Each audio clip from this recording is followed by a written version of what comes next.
విసర్జించడమే కాదు, విసర్జిస్తున్నారు, వినకుండా అంతేకాకుండా వాళ్ళు సొంత ఆలోచనల మీదకి వెళ్తున్నారంట. ఏం చేస్తున్నారు వాళ్ళు? ఏం చేస్తారండి? దేని మీద ఆధారపడుతున్నారంట? తమ ఆలోచనలు. అది అండర్లైన్ చేసుకోండి.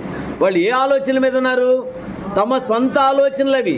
తమ ఆలోచనలకు ఫలితమైన కీడు వారి మీదకి రప్పించుచున్నాను.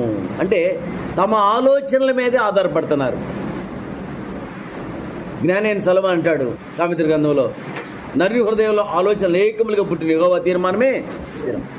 నరుని యొక్క ఆలోచనలు చాలా లోతైనటువంటివి అంటాడు. అవి లోతైనవి, అర్థం కావు. అందుకనే ఈ ఆలోచనలు మనల్ని మంచివా కాదా అని మన వాక్యంతో సరి చేసుకోవాలి, వాక్యంతో శుద్ధి చేసుకోవాలి, వాక్యంతో చక్కపరచుకోవాలి. మన ఆలోచనలు ఎలాంటి ఆలోచనలు ఉన్నాయి, మన ఆలోచనలు ఎలాంటివి?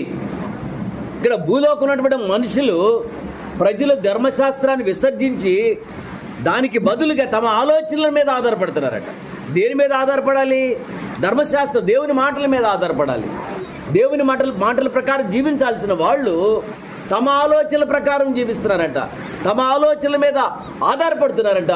అందుకనే ఆ ఆలోచనలు ఏదైతే చేశారో దానికి ప్రతిఫలమైన కీడు నేను వారి మీదకి రప్పిస్తున్నాను. అంటే మన ఆలోచనలు ఏవి కూడా మంచివి కాదు అని ఇక్కడ అర్థమవుతా ఉంది. మన ఆలోచనలకు ప్రతిఫలంగా వచ్చే కీడు మన మీదకైనా రప్పించబోతున్నాం. మన ఆలోచనలు లాంటివి మంచి ఆలోచనలు ఉంటాయా? మంచి ఆలోచనలు ఉంటాయా? చూడండి, మన ఆలోచనలు ఎలా ఉంటాయి? క్షేమకరమైనవి కాదు. ఒక చేప ఉంది కదండి, చేపలు తెలుసు కదా, మీనే చేపలు క్షేమంగా ఉండాలంటే ఏం చేయాలి? నీళ్ళలో ఉండాలి. పక్షులు క్షేమంగా ఉండాలంటే ఎక్కడ ఉండాలి? ఆకాశంలో ఉండాలి. మనిషి క్షేమంగా ఉండాలంటే ఎక్కడ ఉండాలి? దేవుల్లో ఉండాలి, మందిరంలో ఉండాలి. ఎక్కడ ఉండాలి? మందిరంలో ఉండాలి. అర్థమవుతుందా? చేపలకి గట్టు మీదకి వస్తే క్షేమం లేదు, నీళ్ళలో నుంచి బయటకు వస్తే క్షేమం లేదు.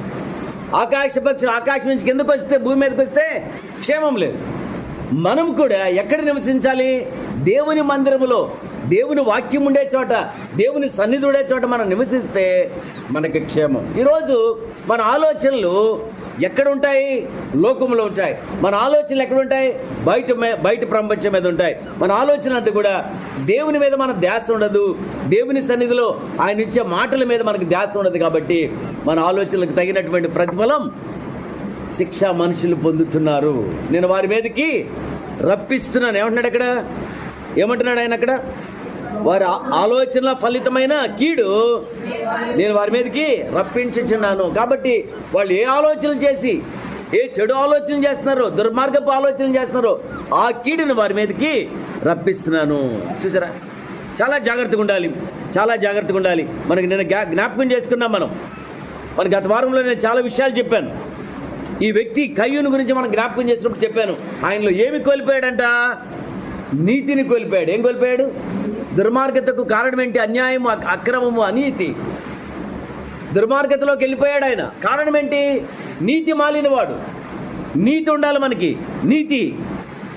నీతులు ఎన్ని ఉంటాయి? ఎన్ని నీతులు ఉంటాయి? నీతులు ఉంటాయి, చాలా ఉంటాయి. ఏ నీతులు? ఒక నీతి చెప్పండి.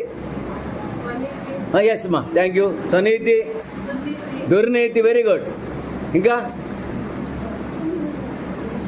చెప్పండి. ఇంకా చాలా నీతులు ఉన్నాయి. స్వనీతి, దుర్నీతి, ఇంకా లోకనీతి, ఆ తర్వాత దైవనీతి. అర్థమైందా? మరి ఏ నీతిలో ఉన్నాం మనం? లోకనీతిలో ఉన్నాం. మనం ఎలా ఉన్నాం? స్వనీతిలో ఉన్నాం. ఇక్కడ కయ్యూను స్వనీతితో ఉన్నాడు. లోకంలో ఉన్నటువంటి ఈ నీతులు ఏవి కూడా, దుర్నీతి మనల్ని దేవుని రాజ్యాన్ని తీసుకెళ్ళదు, స్వనీతి దేవుని రాజ్యాన్ని తీసుకెళ్ళదు. లోకనీతి ఉంటుంది, అది కూడా లోకం మీద లోకపు ఆశలతో ముంచేస్తుంది. కాబట్టి మనం ఎలా ఉండాలి? చాలా జాగ్రత్తగా ఉండాలి.